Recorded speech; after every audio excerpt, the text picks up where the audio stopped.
வணக்கம் ஃப்ரெண்ட்ஸ், நம்ம சேனலை ஃபஸ்ட் டைம் பார்க்குறீங்கன்னா மறக்காமல் சப்ஸ்கிரைப் பண்ணுங்கள். பக்கத்தில் இருக்க பெல் பட்டனை கிளிக் பண்ணிக்கோங்க. இன்றைக்கி நம்ம பன்னீர் பட்டர் மசாலா எப்படி பண்ணுறதுன்னு பார்க்கலாம். அது செய்கிறதுக்கு தேவையான பொருட்கள்: பன்னீர் 200 கிராம் எடுத்திருக்கேன், ஒரு 5 தக்காளி மீடியம் சைஸ் உள்ளது எடுத்திருக்கேன், 4 காஞ்ச மிளகாய், ஒரு 5 பூண்டு பல், ஒரு சின்ன துண்டு இஞ்சி, வெண்ணெய், 2 பெரிய வெங்காயம், ஒரு 10 முந்திரி எடுத்திருக்கேன். எப்படி பண்ணுறதுன்னு பார்க்கலாம். அடுப்பத்தை வச்சு எண்ணெய் காய வச்சுருக்கேன். இதில் ஒரு சின்ன பீஸ் பட்டை சேர்த்துக்கிறேன், 2 ஏலக்காய், 2 வெங்காயத்தை சேர்த்துக்கிறேன்.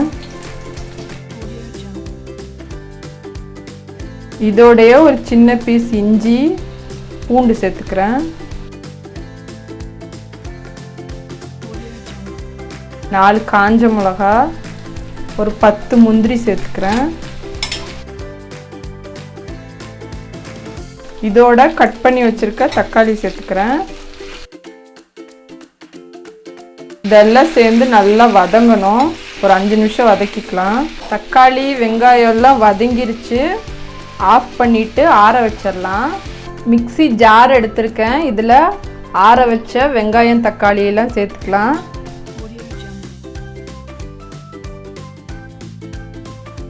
மிக்ஸியில் மைய அரைச்சி எடுத்துடலாம். அடுப்பத்தை வச்சு பாத்திரம் வச்சுருக்கேன். இப்போது வெண்ணெயை சேர்த்துக்கிறேன்.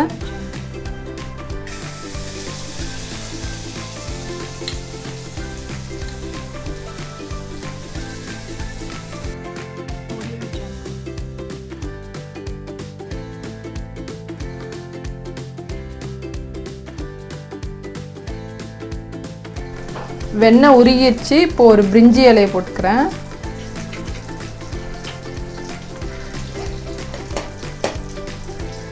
அடுப்பை சிம்மில் வச்சுட்டு ஒரு ஸ்பூன் காஷ்மீரி மிளகாத்தூளை சேர்த்துக்கிறேன் கலருக்காக.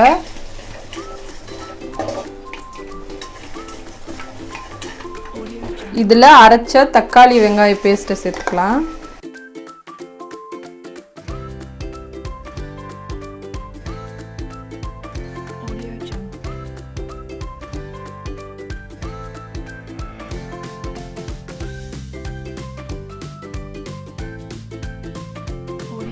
தனியாத்தூள் 1 ஸ்பூன், கரம் மசாலா 1/2 ஸ்பூன், உப்பு தேவையான அளவு போட்டுக்கிறேன். எண்ணெய் நல்லா பிரிஞ்சு வரணும், அது வரைக்கும் வதக்கணும். நல்லா லைட்டாக எண்ணெய் பிரிஞ்சு வர ஆரம்பிச்சிருச்சு. இப்போ பன்னீரை சேர்த்துக்கலாம்.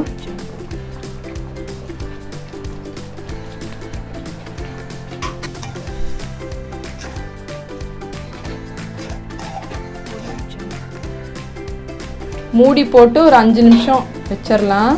சிம்லே வச்சுருங்க. பாருங்கள், ஒரு 5 நிமிஷம் ஆயிடுச்சு. இப்போது மல்லி இலையை சேர்த்துக்கிறேன்.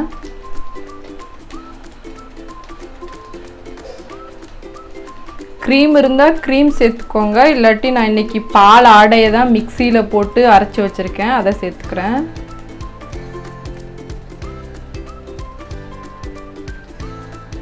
அவ்வளோதான், டேஸ்டியான பன்னீர் பட்டர் மசாலா தயார். நீங்களும் வீட்டில் இதே மாதிரி செஞ்சு பாருங்கள். செஞ்சு பார்த்துட்டு எப்படி வந்ததுன்னு சொல்லி கமெண்ட் பண்ணுங்கள். வீடியோ பிடிச்சிருந்தா லைக் பண்ணுங்கள், ஷேர் பண்ணுங்கள், சேனலை மறக்காமல் சப்ஸ்கிரைப் பண்ணுங்கள். இவ்வளோ நேரம் இந்த வீடியோ பார்த்ததுக்கு ரொம்ப நன்றி. வணக்கம்.